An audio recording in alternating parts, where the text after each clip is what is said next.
नेते सुशांत जाबरे, हनुमंत जगताप व अन्य आरोपींना जामीन मंजूर।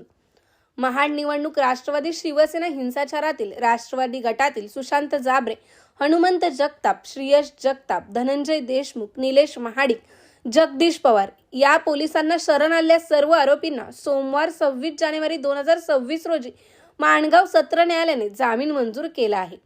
रविवारी महाड न्यायालयात झालेल्या विशेष सुनावणीत पोलिसांना शरण आलेल्या शिवसेनेच्या सर्व आरोपींना माननीय न्यायालयाने जामीन मंजूर केला होता।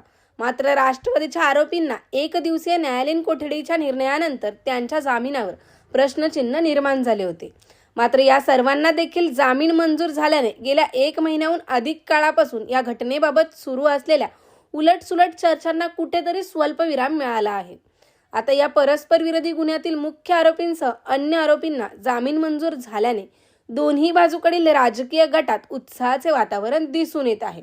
येत्या 5 फेब्रुवारी रोजी होणाऱ्या जिल्हा परिषद व पंचायत समिती निवडणुकींच्या पार्श्वभूमीवर झालेला हा निर्णय राजकीयदृष्ट्या अत्यंत महत्त्वाचा मानला जात असून आगामी निवडणूक प्रचाराला आता खऱ्या अर्थाने रंगत येणार आहे।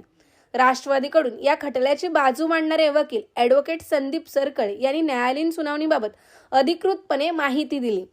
ब्युरो रिपोर्ट, तेज मराठी न्यूज, महाड, रायगड। नमस्कार, मी ॲडव्होकेट संदीप सरकळे। राष्ट्रवादी गटाचे जे आरोपी आहेत, सुशांत जाबरे, हनुमंत जगताप वगैरे 10 आरोपी, यातले 5 आरोपींना आज माणगाव न्यायालयामध्ये हजर करण्यात आलं। त्यांना न्यायालयाकडून MCR देण्यात आला आणि मग एकूण 10 आरोपींचा मी जामीन अर्ज दाखल केला। त्या जामीन अर्जावरती सुनावणी घेण्यात आली आणि त्यांचा जामीन अर्ज मंजूर झालेला आहे।